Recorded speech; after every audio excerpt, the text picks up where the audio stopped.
Alice, hi, and welcome to a Business Growth Mindset podcast. Hi, Christian. The Top Achievers series. How are you today? I'm good. How are you? I'm really good, actually. I'm really excited that you're here. For our listeners out there, I'm incredibly proud that you've made the time available to come and share. Oh, just for you, Christian. Thank you. To come and share with us what essentially makes a top achiever. But before we do that, what I want to do is I want you just to explain to our listeners who you are and what your business is, in your own words. Sure. Well, my name is Alice Pennington. I'm the founder of Pennington Design, which is a graphic design studio based here in good old Adelaide. Started it in Sydney and moved back to Adelaide about 10 years ago now, which time flies. We do everything design, branding specifically, which basically is design, from logo right through to all collateral on the printing and digital fronts, logo, brochures, websites, flyers, signage, anything you can think of, you should actually have branded, including internal documentation and guidelines. We also work with people that have existing branding, where we can follow it through or continue or create new branding, and packaging very much so. So it's all collateral that we work with. We have a fantastic group of clients that we have had for a long time, some of them for over 10 years, and we've essentially become an extension of their team. And we love working with very passionate people that value design and branding, and it's the person behind really the business that we work with, because in order to understand a brand, you have to understand who you're working with and how they brief you and how their perception is and what their consumer needs are. They know their consumer and they know their business best. And also I have a fantastic team of, we're all girls team, funnily enough, just by accident. Leah and Chloe, and we have Emma who's on maternity leave, and they're fantastic girls. And that we each have our strengths that we bring to the table, our creative abilities, and we work really well as a team, which is the most important thing. So we bring out the best in each other, and we collaborate, because we collaborate with our clients as well. Design is about collaboration and bring the best out of everybody. Fantastic. So what do you love doing the most in your business? Oh, that's a hard one. I get a lot of energy from the small little things that come up to the big stuff. So it's when we go towards, when I start to really understand a client, like a new one, and I learn a little bit more about how they work and those intricacies, I get really excited about those. And then when I can really understand that separation, because obviously every brand that we work with is different, personalities are different, so the approach has to be different. And so understanding how they see and how they want it to be perceived, when I can get into that, I get really excited. And then from there you build.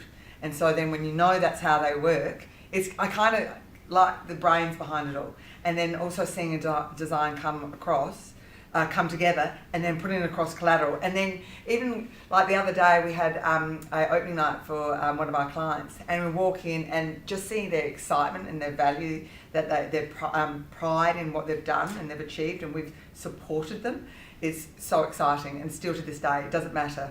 When I see material out there that we've done, I still give myself a little bit of a yay. I don't know why, it's still forever, and I've been in the industry for 20 years, but I get excited when people get excited. I just love seeing everyone, doing the best that they can, and, it coming out in their eyes and in their soul. It's like magic. I think what's really wonderful when I asked you that question was just seeing you light up. And I think that's really, really important because it's an attribute of many top achievers, that they're very purpose-driven, they have very strong values.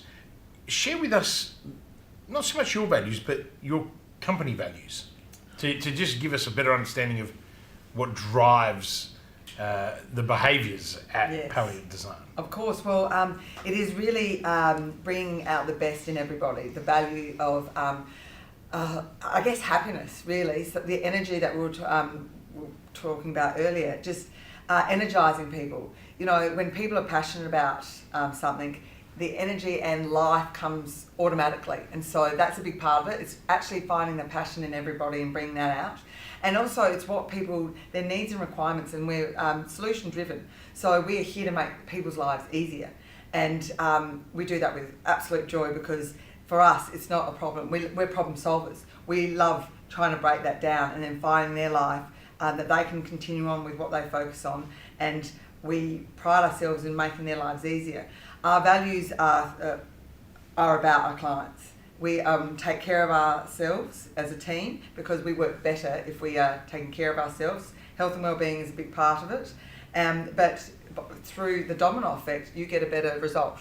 And it's all about really our client and bringing them to the table, understanding what they want, and fulfilling their needs with a bit of the Palliant style, which is brilliant. Bit of love. Bit of love. Is that what it is? A bit of love. Now, look, Alice, I've known you for a while now, and I feel very privileged, because you do have an abundance of energy, and I also have the wonderful opportunity to work with you and your team, both as a client and also as an advisor, and your team really embeds those values, and there's always happiness and sunshine, as you put it, happiness and sunshine. When you come into the office, and I think that's really important. And even watching your team at networking events, and you're a bit of a network goddess, right? They embody that, and they're not really, neither of Leah or Chloe are really the extroverted types that would throw themselves into the deep end of networking. But when you've got a fearless leader like yourself, who, by the way, is also quite introverted in that sense, you really shone a light on how you can go out there and be yourself. And I think that's also embodied in the design work that you do. Not many people can say that they've had clients for more than 10 years, and we're not talking small clients, are we? I mean, no. You have a national client who's also pretty much a global player in the paints industry, and I think that speaks volumes for the quality of work that you do over and over again. What do you see, though, is the real value that your business is adding to the world? So what is the real value that Palliant Design adds to the world? Oh, wow, that's a tough question. And it is. That's why you're looking at me like that. Value add, I think it's, everything's a unique selling point, in the marketing terms. Our unique selling point is, I guess, the value we add is we very much care about our clients, and the long-term relationship is very purposeful. A brand is something that evolves over time. It's a personality. It's like a little person, really. And so to understand it, see where it can go, expand on it, adjust it when it needs to be, is very something that you need to understand. And that happens over time. And that's through people that we work with. The value we add is that we're fiercely loyal, and we are efficient, but we're so reliable. We are always there for our clients, and they know that. So many times we get a lot of desperation of, I need this done, and we support them no matter what. We'll do everything we can. Obviously, last minute jobs come up. It's unavoidable. As well trained as anyone is, things do come up, and we are there no matter what. We will get it done. And sometimes we do always prefer a bit of time so we can really develop it. But then the thing is, we can still deliver no matter what, because we understand the brand. That comes with years of experience, though, and understanding against the people we're working with. So I guess the value we bring is we really bring ourselves to the table without any, there's no ego here. We're truly for the people that we work for. Amazing. And I think, the big thing that I heard there is that you evolve with your client. And that's a really big lesson for anyone that's in business, is that in business we have to evolve. And I think for you've managed to encapsulate all that into your core competencies of your organisation, but more importantly, your people, because your focus is your team. And then your team is also your stakeholders, which are your clients. Yes. You know what I really enjoyed when you said a brand is like a little person. One thing that's always fascinated me about you is you have 3 little people. Yes, I have. And Lexi, and Lexi's the dog that keeps escaping. Escape artist. Before we jumped onto the podcast, Alice was just sharing with me how her neighbour at 3 a.m. this morning knocked on her door and wanted to have a conversation about Lexi the runaway, and Alice was quite entertained, weren't you, Alice? Yes. That at 3 o'clock in the morning, your neighbour wanted to have an in-depth conversation about how do we prevent Lexi from going over. It appears that Lexi has a boyfriend, and the boyfriend lives next door. So I'm not sure. My teenager. Yeah. And you also have 3 children who, Jade is going to become a teenager now, and she is. So you're getting practice with Lexi. I know. I feel like that she is preparing me for the sleepless nights again. How do you cope with being a really busy mum, 3 children and Lexi, managing a house, managing life? I think it's such an undervalued thing, being a mum who runs a successful business. And your business is successful. We're not going to here today to talk about numbers, but you took a home office and have turned it into a big office outside of the home, while still being a mum, and you're an amazing mum. I get to see that a lot in the interactions that we have, and I've had the privilege of meeting your children. So how do you do that, Alice? I mean, I'm a white privileged male. I've got Lucy at home, as you know, and I have that luxury. She looks after everything and the children. How do you do it? I had a fantastic mentor in my life, which was my mum, and she did it. I'm one of 4, and she worked with my father. They had their own business, and I think I saw it firsthand, and it is just without simplifying. It's just what you do. You get up there, you get to it. It's there. It's a lot of organisation, but you just get it done. I don't sit and dwell into, oh my God, I've got all this stuff to do. Sometimes, yes, we do. We all have those moments, but you get up in the morning and you do what you need to do, but you also enjoy the moments. You try. It's a really funnily enough, a hard question, because I don't know how I do it. I just do it. And I've never really, I've reflected on it before, because it does come up. A lot of people do ask how I do it.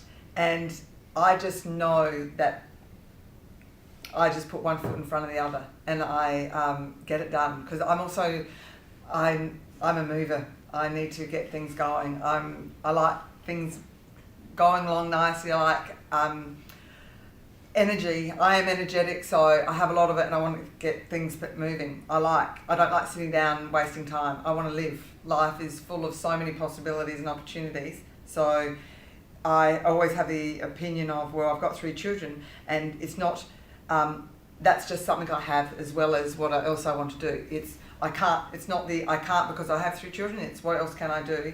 I have 3 children, and they can see that. And I want to show them they can do anything. And I know the whole, yes, you can do anything that you put your mind to. Yeah, absolutely. But it takes a lot of hard work. A lot of sleepless nights, a lot of, there's no lazing around. The lazy days don't exist in my life, but I don't know how to be lazy. I actually have to force myself to be, which is, just a personality trait as well. But yeah, I think a big part of it though, my mum, she taught me everything I know, and I wish if I could just be a portion of her. I'm pretty blessed. Yeah, look, I understand that, because we've spoken about your mum a lot, but also, if I can, we had to say goodbye to your mum this year. She passed away in April. Yes. I wish that I'd actually gotten to meet your mum. I've said this to you before. I learnt so much about a person at her wake, or at the funeral, and I was sitting there in awe of what everybody was saying, and also what they weren't saying about your mum. So I truly understand how special she was to you, but that's just added another layer of complexity to your life. How are you able to continue growing your business? You've had to deal with that significant loss. So, to me, clearly your mum is who shaped your childhood to, I guess, be the type of business person that you are today? Because that was going to be one of my questions, and he's sort of like, you know, so how do you, I guess, what are the coping mechanisms that you've had to rely on to fill this void or this gap? I mean, clearly she has taught you well.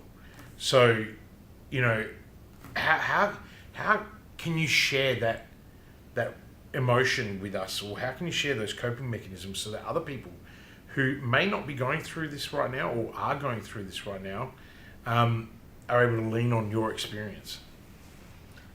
Well, I'm not going to lie, it's the hardest thing I've ever gone through. Oh, still going through it, and I don't think that I'll ever leave. My dad has been amazing, actually. My dad, ambitious, always pushed us as well. So Mum and Dad were a good yin and yang. Mum being extremely patient, and my dad very much, you know, let's get to it. They're both very similar in the sense of the ambitious side of life. Coping, Dad's really stepped up. Emotionally, I've never known my dad to be emotional, and I'm a mama's girl. So, and also I'm very blessed to, I'm the youngest of 4, so I have a brother and 2 sisters that, you know, it's amazing when you go through something quite so tragic as losing a parent. I guess you revert to your childhood, and so my siblings look at me as their little sister, and they and I feel that, and I feel like they definitely very much take care of me as much as I can take care. We all lean on each other very much so, and Dad, and check in on each other. But definitely, I think knowing Mum, I feel Mum around me. You know, because my children talk about Mum and they, you know, throw the words around really easily. I mean, in a different way. And some days that Mum talk is hard. Some moments are really hard. But it's a real learning curve of allowing the emotions to come and sitting them for a bit, but not letting them consume, because they can be all consuming. And it's that whole get up and, you know, it's a new day. And sometimes that new day is not as much easier than the day before, and sometimes it's worldly different. But I definitely I talk to Mum personally, and I know that she's there. I feel her. I feel like she prepared me for this, even though at the time you don't even know it, because the person I am that my dad and Mum as a family have created. There's a lot of love, we've got a lot of reliability, but we're hugely independent. Like, we are very independent people, and we've been taught that way, I guess. We know that way. So it kind of comes back to yourself. You have to kind of look at yourself. Self-awareness, self-reflection, yoga, big fan of, do a lot of, has helped me through a lot of it. Like when Mum was first diagnosed, and anything that's ever happened, that self-reflection, or rather than trying to hide it, escape from it, view it. And that's hard. It's so hard.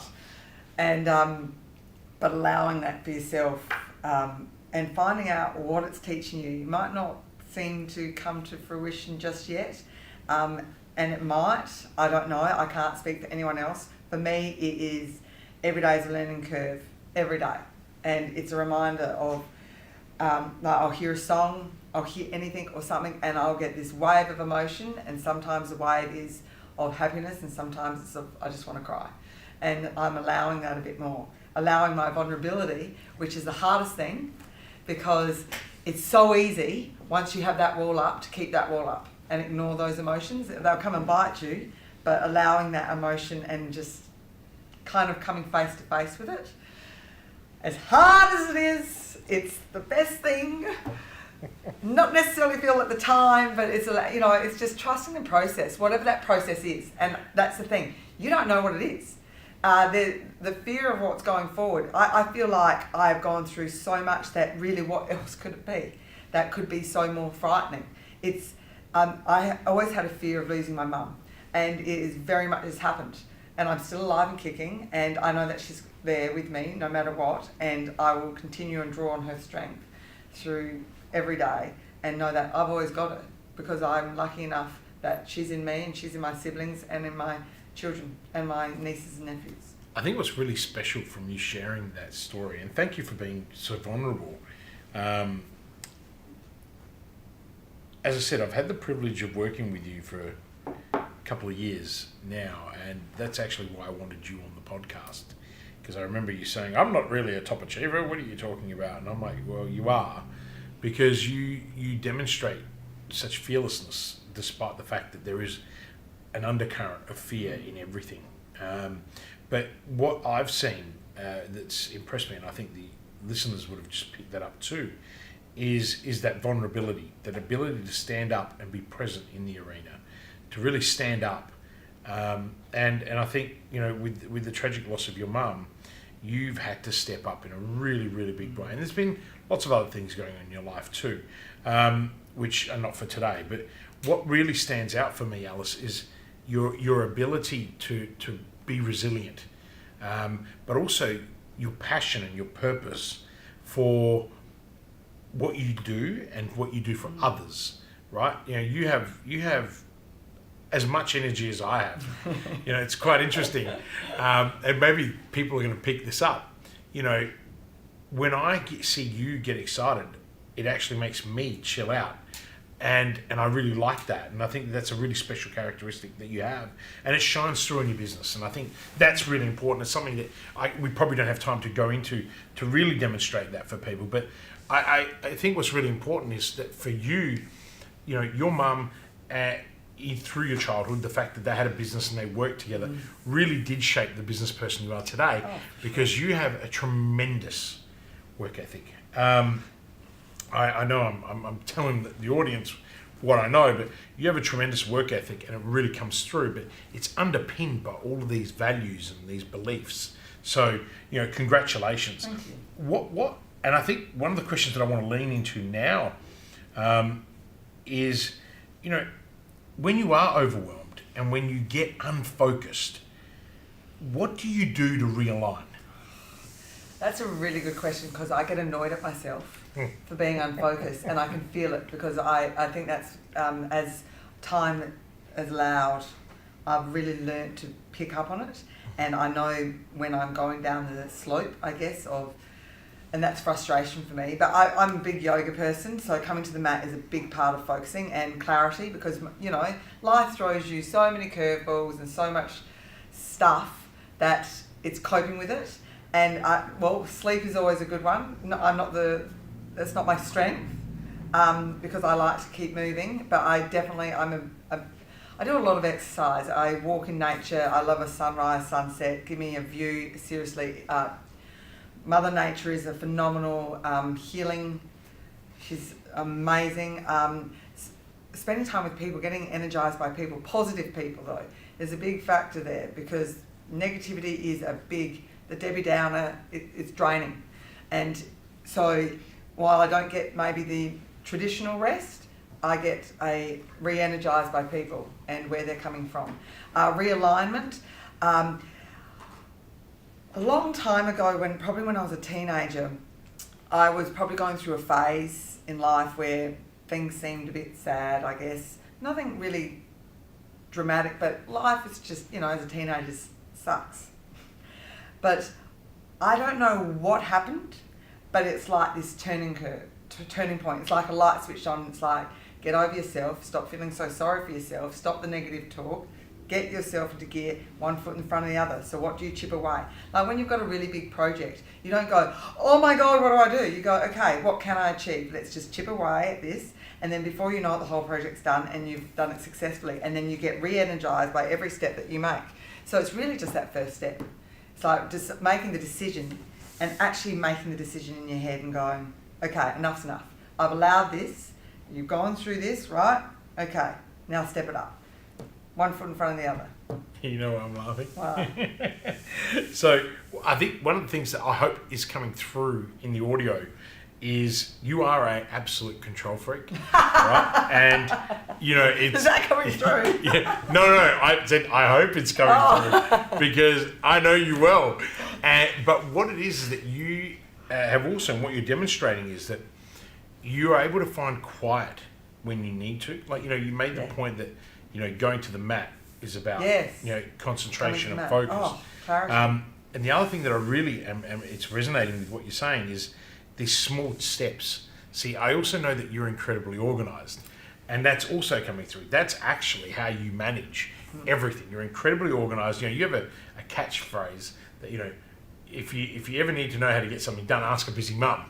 And I really do encourage, by the way, anyone listening to this to follow Alice on Instagram on the Pennington Design page. Yes. She does share some of the most incredible pictures, don't you, Alice? You really do. And you love nature. So I guess for me, listening to all these things, that's what I'm hoping is coming through, is that when you meet the real Alice, everything you say, you do.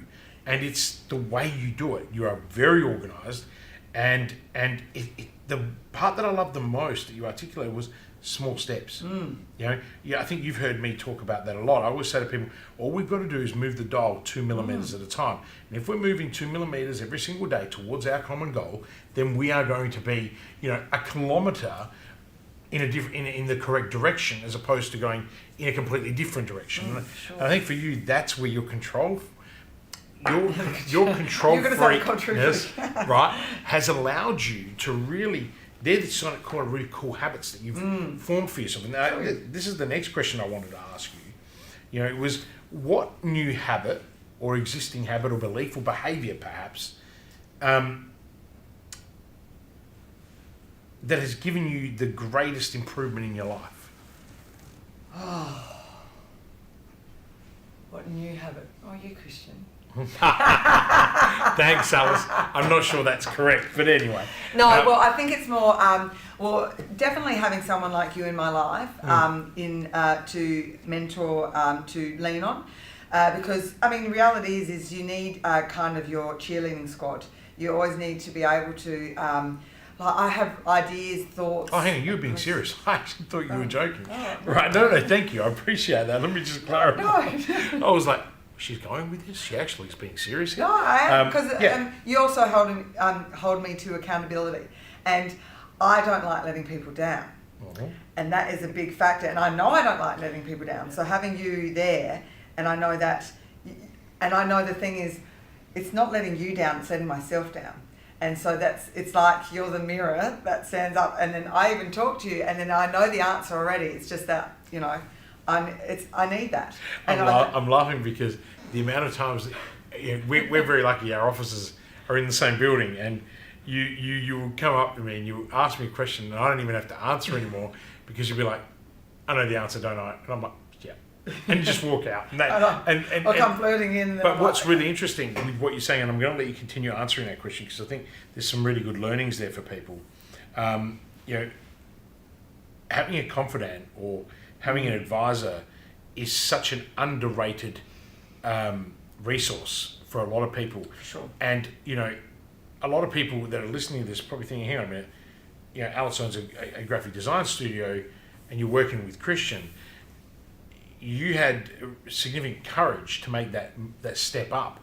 And for you, it has been, a monumental improvement on where you were. But the truth is, I can't take credit for that. You are an exceptional person. That's why you're featuring in this podcast, not because you're a client.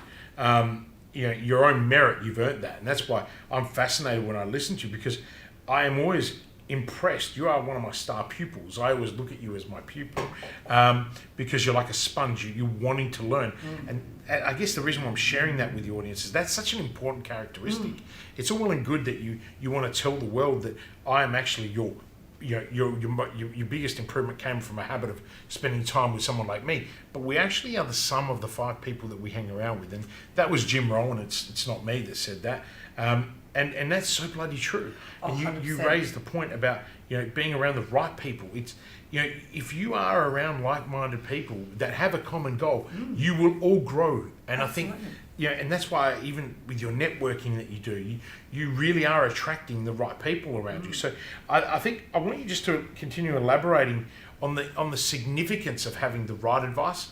Not so much me, I'm just saying the significance that you've learned from having the right advice, but having the right people around you, like your mum, just anyone that can actually just not hand you the information. No. It's more, you know what you want. They just encourage you to step up. Correct. So Just. it'd be really, really interesting for me, and I guess I'm being selfish.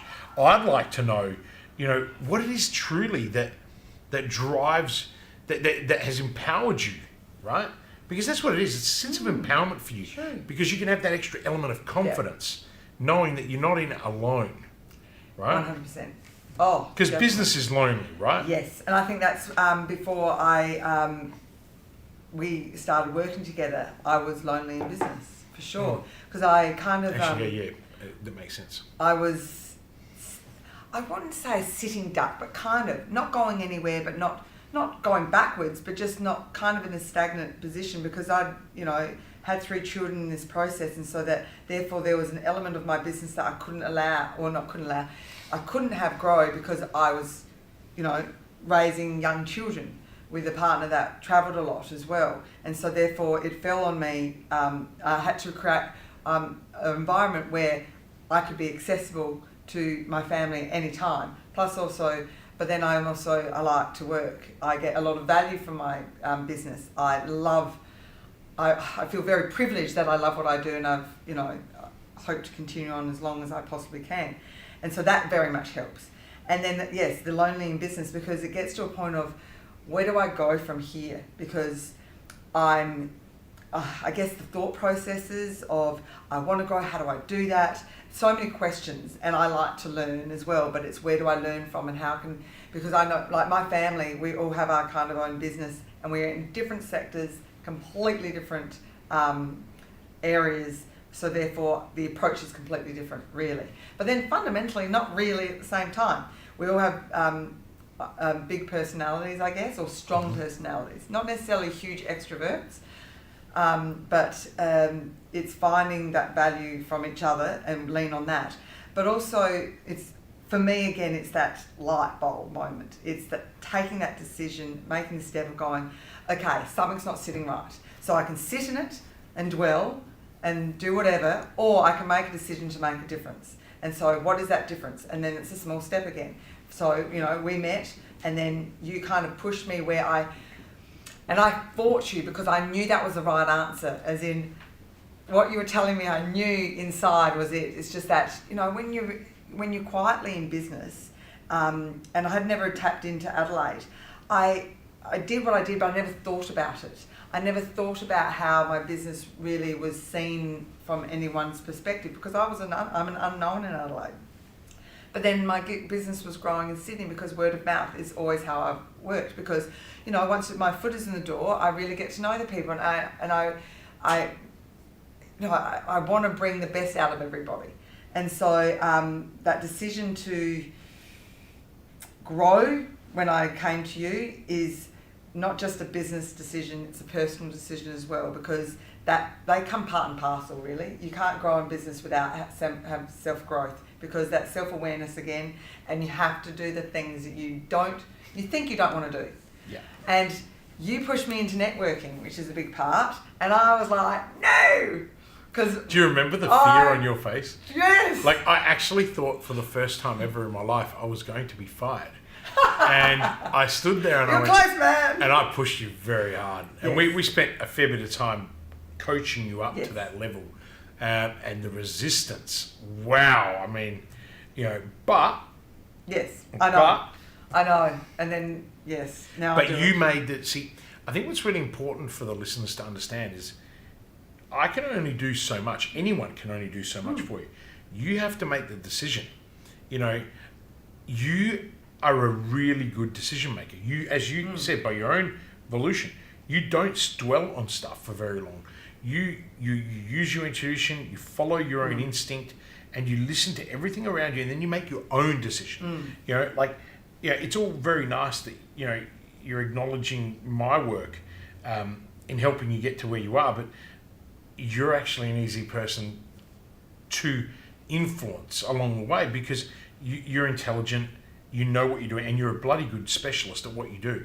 So for me, I always found it an easy task, but as you've just said, it's about getting that to being comfortable with being uncomfortable. And I know that's one of my qualities. I have a wonderful habit of making people feel really uncomfortable. Yeah. But what I try and teach them over a period of time is how to become comfortable with that. Because for you, the amount that you've grown as a person is something that I'm most proud of. Because there's one thing about growing people's businesses and making them have more money to buy the things they don't need, But when you grow someone and they're growing by their own volition, not anything forced, and you watch them flourish, that's why all my programs are called Grow and Flourish. But when that happens for me, I know that I'm achieving my purpose. And hearing you say that is incredibly enriching to how I feel, which is wonderful, and I appreciate that. But with that in mind, what is then one habit that, if I'm that person that's helped you through the techniques and things we've done, what is one habit then, or one behaviour, or even a belief for that matter then, that you've learnt along the way that would help anyone else? Do everything that you are afraid of. Like, step into it. That's where you find your power. That's where you find your truth. It's not, like going to a networking event. My whole approach to it is completely different. It used to be, and now it's, okay, who do I want to talk to? And who do I want to meet? And everyone comes with beautiful, amazing stories, and everyone can, that brings some, you're speaking to people that are business owners, that are passionate about what they do, and to see their eyes shine and light up, that's awesome. And really, that's all you're doing is just, you're talking to people and getting to know them. It's not so fearful, and also, it's not like going to a clicky party. You're going to people that want to talk about their business, and they want to get to know you too. So no one's going to judge you. I think fear of judgment is a big part of it. People are going to judge you no matter what you do, and you're the worst judgment on yourself. So just do it anyway, because if you aren't true to yourself, you're living a lie. And quite frankly, I'm all about finding opportunity, and God, it's invigorating, it's energizing. The more I do it, the more I want to do it. So it's, what is your fear? Why is your fear? Really, what's the fear about? And what's the worst thing that can happen? Because usually the worst thing that can happen is you not doing it. Yeah, it's the inaction, right? Look, out of everything, one of the most wonderful traits that you have is your ability to make decisions, right? And actually make them. So many people say they want to do something and then they'll sit on it for such a lengthy period of time. And I think that's also how you run your business. I've seen you with my work that you've done, but I've seen also with a lot of the client work, particularly your big clients. You do what you say you're going to do, and you deliver it on time. Absolutely. Now, that is also, hopefully throughout this entire series, we're going to see this pattern with everybody, because that is everyone that I know that I dub a top achiever. And by the way, a top achiever, for everyone listening, and and for you, Alice, is not someone with the amount of wealth they've accumulated or the amount of success. It's the actions that people take that make them outstanding at what they do. So, in that case then, who is, and I know you've met so many amazing people in your life, who is your business hero then? And why? Business hero. Oh, that's a really good question. I mean, excluding present company. My brother's pretty amazing. Yeah. You speak a lot about your brother. Yeah. And so is my both my sisters and my dad. I'd say that I've been very blessed because I've been surrounded by people we're all go-getters. Ambition runs in our blood, and we always want to step up, and we follow through. We're all hardworking. Our work ethic is crazy because that's how we are. I mean, but it goes back to Macca's days. if you've got time to lean, you've got time to clean. God, I can't believe I remember these Yeah, things. you always remember that I one. but then, my brother is a pretty amazing, ambitious person. He's in the finance, and he moved to Sydney and flourished, and he still flourishes. And He's here now. he's in Adelaide now. He moved a couple of years ago from Sydney. And then my sister, I'll include my sister who took over my parents' business and has taken it to a different level because she's not a hairdresser. It's a hairdressing business. But then also my other sister, my closest one, she was in the travel industry, and unfortunately she was made redundant, but she worked really hard. She was a manager at Flight Centre, and then she came back into Travel Associates to create her own niche market, I guess, for those that want the road less travelled. And she's very clever. I'm very blessed to be surrounded by some very smart people in my life. And, you can't get away with too much. You can only feel sorry for yourself for so long around my family. Amazing. I love it. I'm writing all these key takeaways down, and I'm running out of room on my page. And I knew this would happen with you because you are so acutely aware of the little things that you do right, and that's why I knew you'd be an amazing guest, and hopefully that's really coming through. Business is not all flowers and rainbows, No. Alice, as we know. What failure experience set you up for success later on? What's the one thing that is, that has set you up? Failure in business. Failure in anything, In really. everything, because I was going to say, I was fortunate.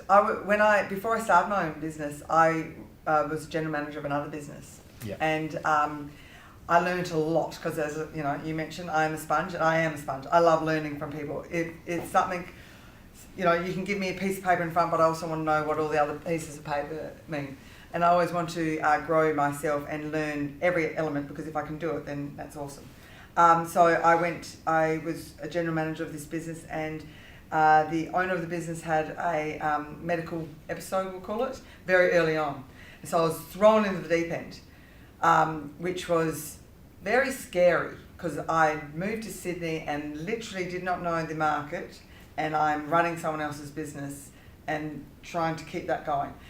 But then I drew on the experience I had from advertising in Adelaide, and again, sink and swim. You have to learn a lot if you want to succeed. In Adelaide's a really cutthroat market. Well, it was 20 years ago, I have no doubt. Well, it is still really. We're tough in Adelaide. Yeah.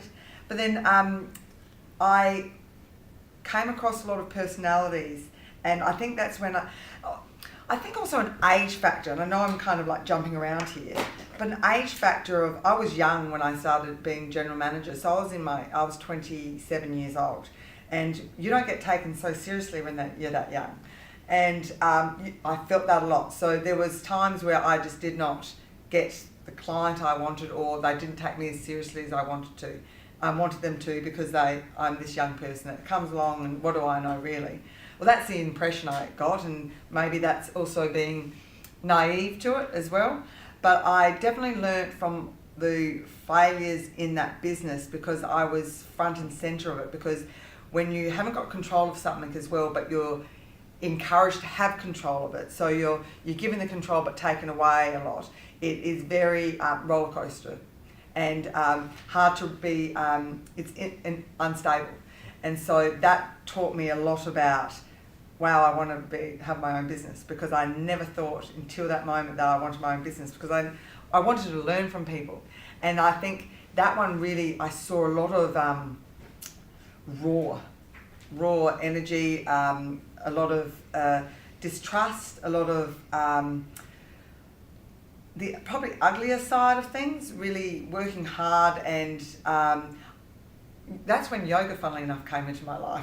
I learned yoga and then I became a little obsessed with yoga, but it was kind of the balancing act on something that I was involved with. I couldn't control, but I needed to be able to, but I had so many moving parts. And so that is also learning adaptability as well. So from that moment, I actually got very overwhelmed, didn't want to go to work, and it came to the point of I have to step away, make the decision to step away from a business because it's not working for me emotionally, mentally, and the idea was to step away and become a freelancer.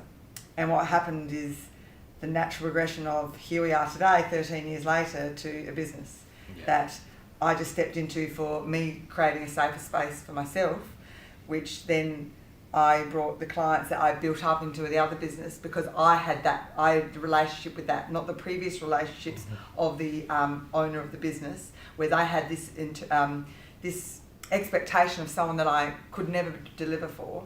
And so I was able to curve and carve my own path and create the environment which I have now to this day, where I've got Chloe and Leah, to never create such an unstable environment for them so that they can feel their safest space to really be creative. Because if you haven't got that stability, the creative gene or that happy place of put ideas out there and feel like you're not going to be scolded for it or anything, that's where you really blossom in every role, creative or not. If you can bring it to the table and it be explored and not judged, especially before you get to a client, because obviously you have your huddle and that's your vulnerable space, and then the client gets the beauty that comes out of it.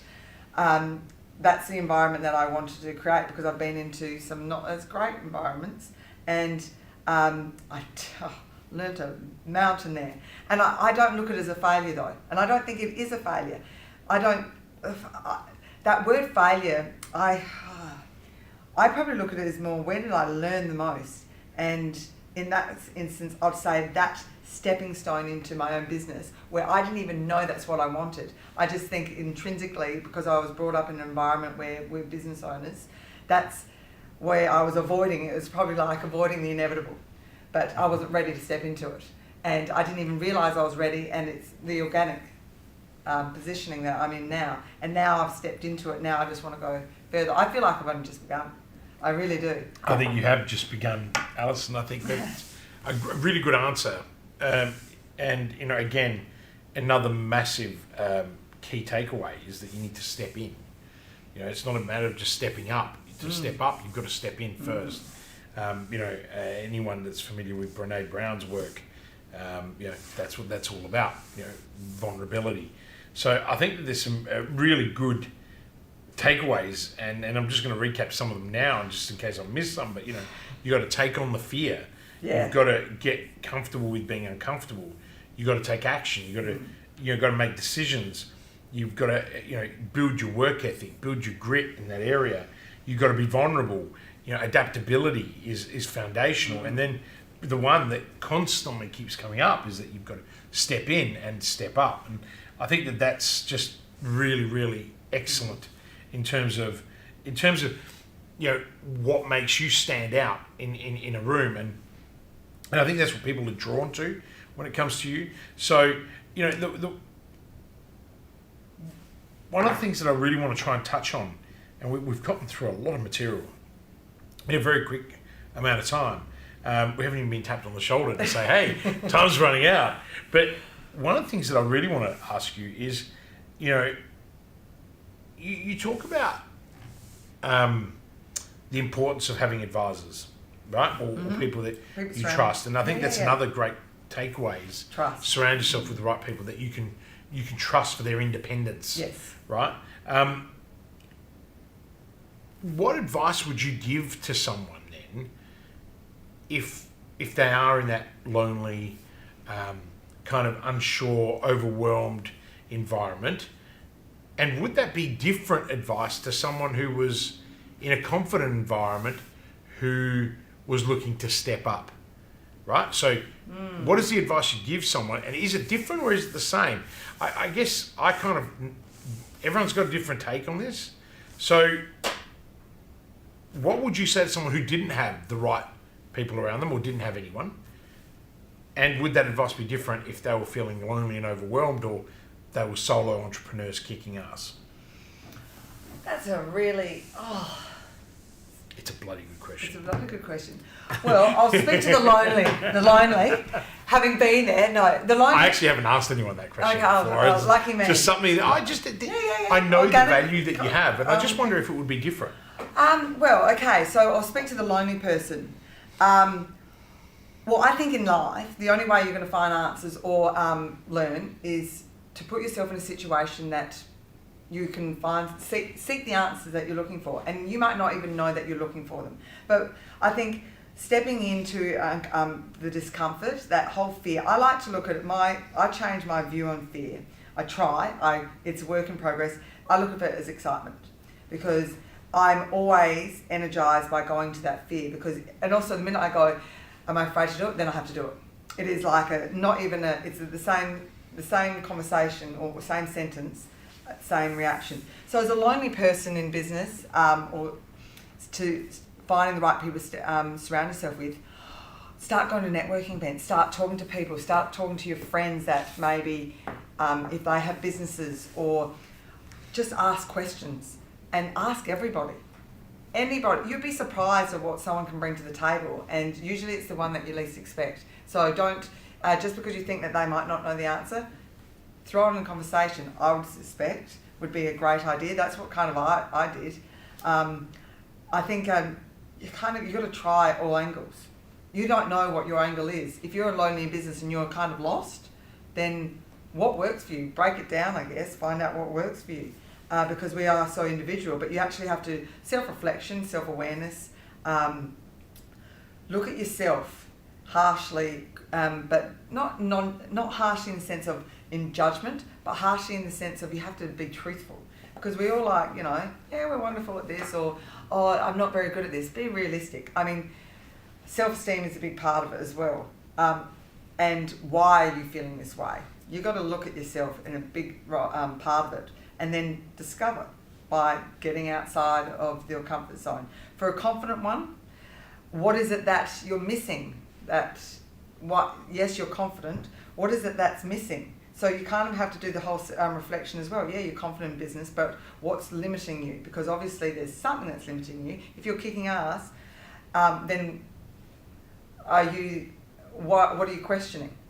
I guess it's more really how are you looking at yourself, because it's your questions you're asking yourselves, and what are the answers you're getting? Are they the same? Are you doing anything different? Because if you're doing the same thing, you're not going to get any different.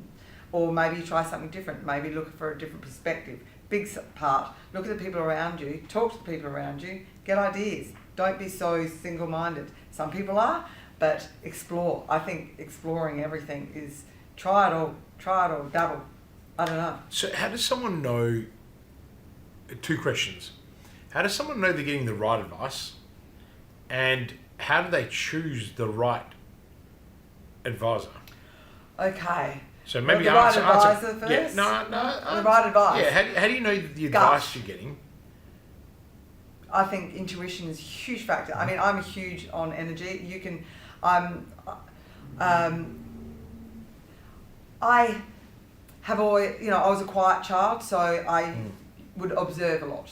So reading people, you can pick up on intricacies of people's personality, and you have to. It's also the saying of the teacher arrives when the student is ready. So unless you're ready also to step in, it doesn't matter. Unless you're ready, nothing's going to happen. And what makes you ready? Again, that's something that you've got to answer for yourself. The right advice, if it doesn't feel right, there's a big difference on it being fearful to not feeling right. If you feel like it's going to not work for you, then you've got to go based on that. You have to go with your own gut. If it's because you're stopping yourself, that's something else you have to look into. That's, again, you've got to view yourself, self-awareness, self-reflection. That's 2 different kettles of fish. Yeah. Right advice is ask someone else. Get more than one advice. It's like getting quotes for anything. You don't just get one quote and go, oh yeah, you've sold me. You get a couple, and then you feel what feels right for you. And that goes with advisors. You have to connect with your advisor, I believe, because connection is the root of it all, for everything. The right advice, you connect with it. It's the gut feeling, gut connection, same. Give it a different word, whatever you like. But the advisor that you work with you need to be able to connect with. You need to be able to get vulnerable and feel like you can be safe in it. It's not whether you like it or not. It's about whether you feel like you can, that the anxiety doesn't sit with it. Because, there's nothing like when you go out with the wrong people and then you talk about something that's vulnerable to you, and then all you're thinking is, why did I say that? And your gut says, why did I say it? And then you talk to other people and you say it, and you don't walk away going, why did I say it? You go, God, it's good that I got that off my chest. Huge difference. I think what I heard there is the connection is fundamental to the outcomes that you want to achieve, because if you don't have that connection, you don't have that safe space to share, and you don't have that trust. Absolutely. Then how's someone going to be able to help you evolve, especially if you're looking to grow? What I want to add to that, and I think what's really important, is too many people seek strategists and growth advisors on a really flawed criteria. And I didn't know this, but I did the same as well. Before, when I look at Christian 1.0, when I went out and built my very large hospitality and media empire, and got up to almost $30 million in turnover, employed 150 people, and man, I was really crap at how I did it. And I went out and hired, some of the best coaches and business advisors that Adelaide had to offer. Because I had the resources, and I got it completely wrong. Like, these people, there was no connection.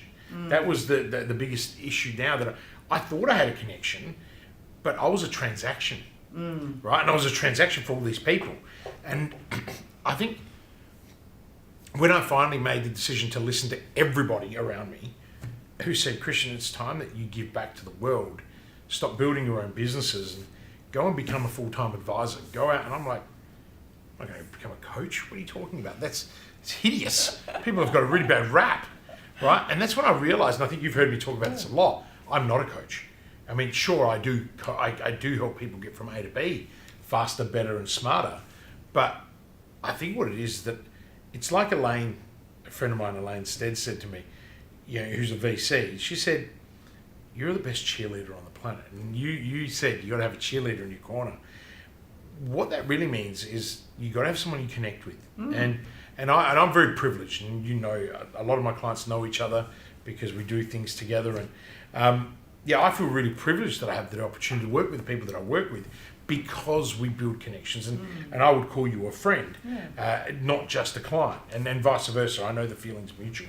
And I know that I have that all the way across. And I think I remember even sharing with you when I got really unwell last year, and I think I said to you, I said, I'm going to have to let go of a lot of my clients because I'm really not well.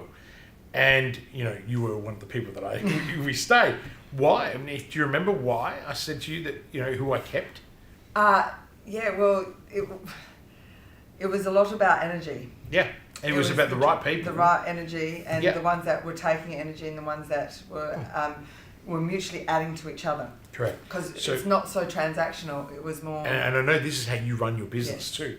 So I got rid of anyone who I felt was transactional.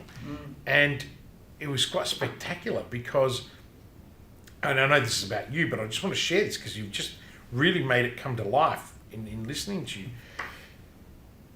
I tripled the size of my advisory firm within 2 months because the world gives us what we want. And you talked about this a lot, that you're intuitive and your energy. And I think that's a really important thing. And I know that other people we've done the podcast with already have all raised the same thing, that there is this energy that you've got to have. And, for some of us, and for you, you're way more enlightened because you spend you spend so much time. We talked about you being a specialist graphic designer, and you're an outstanding graphic designer. But what you didn't tell everybody is that while you were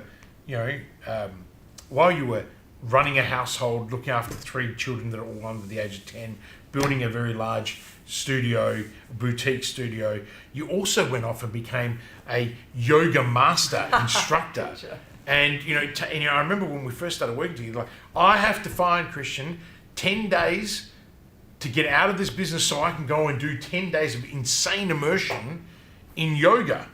And I just was like, this woman's nuts. What are you going to make me do? And you know what? You wanted to do it, and we worked around it, and we did it. But you did it. You managed to just bring it all together. So, there's all these other elements. Determination. And that's why I wanted to share that, because it's all well and good to go, but you push yourself beyond the limits of an everyday person. And I think that's really come through in today. I mean, if it hasn't, I've failed. Because I've also tried to add layers to it. But, I just think it's so... I mean, it's funny. I work with you almost every day, and I sit here and I get so excited by even just being in this room, because I'm like, oh my God, these are all things that we've been working on, and they kind of come through. And I really hope that the audience today is really feeling that, because there is so much depth in what you're saying. And I think that, I think you're an amazing person, and I think that really helps. And what I really love is that, you have brought to the forefront that when you work with someone that has like-minded goals, right? We both are high achievers. We want outstanding results, but we are client and people focused. And I think that's the really important thing. And that's what brings this connection together, right? And look, I know we're about getting a tap on the shoulder. I want to say a really big thank you. I know how incredibly busy you are. And I know how incredibly nervous you were about coming on. I'm just not a fan of these things. Yeah, and look, I think you did an amazing job. Once I get started on what. You did an amazing job. Just like when you first said to me, I am not going to network. For all of you out there listening, I strongly suggest that you follow Alice on LinkedIn. You also follow Pennington Design only because not only does she do an amazing job, but if you want to see some incredible photography, all done off her phone on these crazy trails that you walk. Alice is the complete opposite of me, by the way. She spends 80% exercise time. I spend no time exercising, but she integrates it. You integrate it into your daily life. And that's something I'm very, very envious of, and envy from a really good place, because I kind of go, I got no excuse not to do that. Okay, all right, my knee, my back, all the other excuses. But what I'm saying is, I really don't. I look at you and I see someone who integrates so much in 24 hours. And for that, I am grateful that I have the privilege to serve you. And thank you for making the time to be here today. Is there anything that you want to share with whoever is out there listening today that we may have missed, or something you want to just give them as a singular key takeaway that's really important? Passion is a huge driver. Seriously, find anything, even small things that you're passionate about, and do them habitually. And in habit, you can change your life.